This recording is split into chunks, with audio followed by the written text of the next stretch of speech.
पहली बार UP TET की परीक्षा में सम्मिलित होने वाले अभ्यर्थियों के लिए ये बहुत ही महत्वपूर्ण है यूपी टेट की परीक्षा के पैटर्न को समझना। अगर आप इससे पहले यूपी टेट की परीक्षा में सम्मिलित हो चुके हैं तो आप चाहें तो इस वीडियो को स्किप कर सकते हैं, लेकिन अगर आप पहली बार सम्मिलित होने जा रहे हैं तो यह वीडियो आपके लिए बेहद महत्वपूर्ण है। परीक्षा में कुल 150 अंक के प्रश्न पूछे जाते हैं। कुल 150 प्रश्न भी होंगे, यानी कि प्रत्येक प्रश्न 1 अंक का होता है।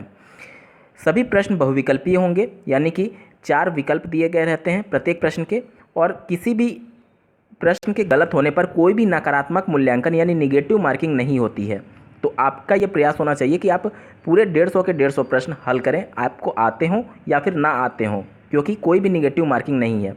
अब 2 पेपर होते हैं यूपी टेट के, पहला पेपर 1 और पेपर 2। पेपर 1 जो होता है वो प्राइमरी के लिए होता है। कहने का मतलब अगर आप कक्षा 1 से 5 तक के शिक्षक बनने के लिए पात्र होना चाहते हैं, अगर आप डीएलएड हैं या फिर बीएड हैं तो दोनों पेपर के लिए पात्र होते हैं। लेकिन अगर प्राइमरी में कोई वैकेंसी आती है तो वो उसमें पेपर 1 के आधार पर आप उस शिक्षक भर्ती में सम्मिलित हो पाते हैं, मतलब कि प्राथमिक स्तर की शिक्षक पात्रता परीक्षा के आधार पर। तो अगर आप पेपर 1 के लिए अप्लाई किए हुए हैं तो पेपर 1 के तहत आप सिर्फ प्राइमरी के लिए एलिजिबल हो पाएंगे, और अगर आपने पेपर 2 भी अप्लाई किया है तो उच्च प्राथमिक स्तर की जो भी भर्तियां आएंगी उसमें आप पेपर 2 के आधार पर सम्मिलित हो सकते हैं। तो जो भी डीएलएड और बीएड वाले अभ्यर्थी हैं, आप दोनों पेपर के लिए ज़रूर अप्लाई करिएगा, क्योंकि आप दोनों पेपर के लिए एलिजिबल होते हैं। उसके बाद अगर बात की जाए तो 2.5 घंटे का पेपर होगा, यानी कि 150 मिनट में आपको 150 प्रश्नों को हल करना होगा। पेपर 1 की बात की जाए तो इसमें कुल 5 सेक्शन से प्रश्न पूछे जाते हैं, प्रत्येक सेक्शन से 30-30 अंक, यानी 30 × 5 150। पहला सेक्शन होता है बाल विकास एवं शिक्षण विधि। दूसरा पार्ट होता है भाषा प्रथम, जो कि हिंदी कंपलसरी होती है यूपी टेट में, इसके भी 30 अंक के प्रश्न पूछे जाएंगे।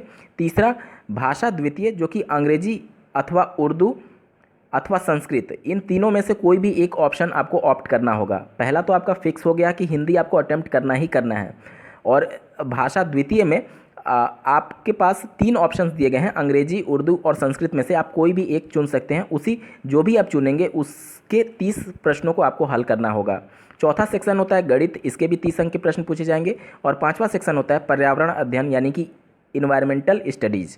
अब एक बार बात कर लेते हैं कि पेपर 1 के लिए जो प्रश्न पूछे जाते हैं उनका स्टैंडर्ड क्या होता होगा। तो आप ई वाले पॉइंट में देख पा रहे होंगे, पेपर 1 के लिए परीक्षा में प्रश्न कक्षा 1 से 5 के लिए बेसिक शिक्षा परिषद के पाठ्यक्रम में निर्धारित विषयों पर आधारित होंगे, किंतु उनका कठिनाई स्तर और संयोजन इंटरमीडिएट स्तर का होगा। कहने का मतलब कि कक्षा 1 से 5 तक जो परिषदीय प्राथमिक विद्यालयों में सरकारी किताबें चलती हैं, या फिर एनसीईआरटी की तरफ से जो कक्षा 1 से 5 तक की किताबें, उनमें जो सिलेबस मेंशन किया गया है उतना ही सिलेबस आपको पढ़ना है, लेकिन उनका जो डिफ़िकल्टी लेवल होगा वो इंटरमीडिएट के स्तर का होगा।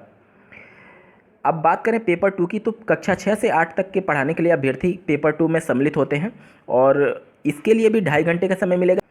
इसमें केवल आपको 4 सेक्शन अटेम्प्ट करना होता है। पेपर 1 में आपने देखा कि 5 सेक्शन होते हैं, लेकिन पेपर 2 में सिर्फ 4 सेक्शन अटेम्प्ट करना होता है, लेकिन प्रश्नों की संख्या यहाँ पे भी 150 होती है। तो फिर आप कहेंगे कि ये कैसे संभव है। देखिए, अगर आप साइंस साइड से हैं तो उस कंडीशन में गणित और विज्ञान से संबंधित 60 अंक के अलग से प्रश्न पूछे जाते हैं, और अगर आप आर्ट साइड से हैं या फिर कॉमर्स साइड से हैं तो उस कंडीशन में सोशल स्टडी से आपसे 60 अंक का प्रश्न पूछा जाता है। तो इसमें 4 सेक्शन कौन कौन से होते हैं समझ लीजिए।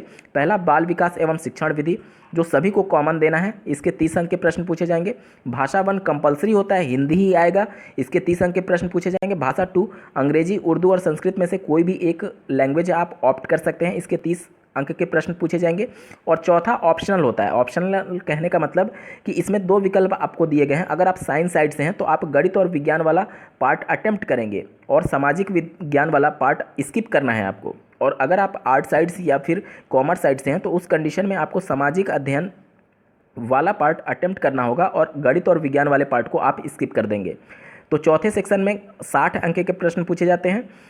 पेपर 2 में इन्वायरमेंटल स्टडी का पार्ट नहीं होता है। जैसे पेपर 1 में इन्वायरमेंटल स्टडी पर्यावरणीय अध्ययन का पेपर हो रहा था 5वें सेक्शन के रूप में, इसमें नहीं होता है। ठीक है, अब बात करते हैं कि जो पेपर 2 का लेवल होगा वो किस आधार पे होगा। तो इसके संदर्भ में आप देख सकते हैं, प्रश्न पत्र 2 के लिए परीक्षा में प्रश्न कक्षा 6 से 8 के लिए बेसिक शिक्षा परिषद के पाठ्यक्रम में निर्धारित विषयों पर आधारित होंगे, किंतु उनके कठिनाई का स्तर व संयोजन इंटरमीडिएट स्तर का होगा। मतलब कि परिषदीय प्राथमिक विद्यालयों में जो सरकारी किताबें चलती हैं 6 से 8 तक के लिए, उनका जो सिलेबस है वही सिलेबस आपको पढ़ना है, लेकिन उनका जो डिफ़िकल्टी लेवल होगा वह इंटरमीडिएट स्तर तक का होना चाहिए। पासिंग मार्क्स की अगर बात कर ली जाए तो अगर आप किसी भी कैटेगरी से बिलोंग करते हैं, जैसे कि अनुसूचित जाति, अनुसूचित जनजाति, अन्य पिछड़ा वर्ग, स्वतंत्रता सेनानी, भूतपूर्व सैनिक हैं, या फिर विकलांग कोटा से आते हैं, तो कोई भी आरक्षण आपसे अगर जुड़ा हुआ है तो उस कंडीशन में 55% पासिंग मार्क्स आपके लिए रखा गया है। कहने का मतलब 150 प्रश्नों में से अगर आप 82 प्रश्न सही कर लेते हैं तो आप पास माने जाएंगे। वहीं अगर बात की जाए अनरिजर्व कैटेगरी तो उनके लिए 60% पासिंग अंक निर्धारित किया गया है। कहने का मतलब 150 में से आपको 90 अंक हर हाल में हासिल करना होगा। तो अनरिजर्व यानी जनरल कैटेगरी के लिए 90 अंक और कैटेगरी वाले अभ्यर्थियों के लिए 82 अंक पासिंग मार्क्स होता है। परीक्षा आपकी ऑफलाइन होगी, यानी आपको एक क्वेश्चन पेपर बुकलेट मिलेगा, OMR सीट पर आपको उसके उत्तर बबल करके देने होंगे।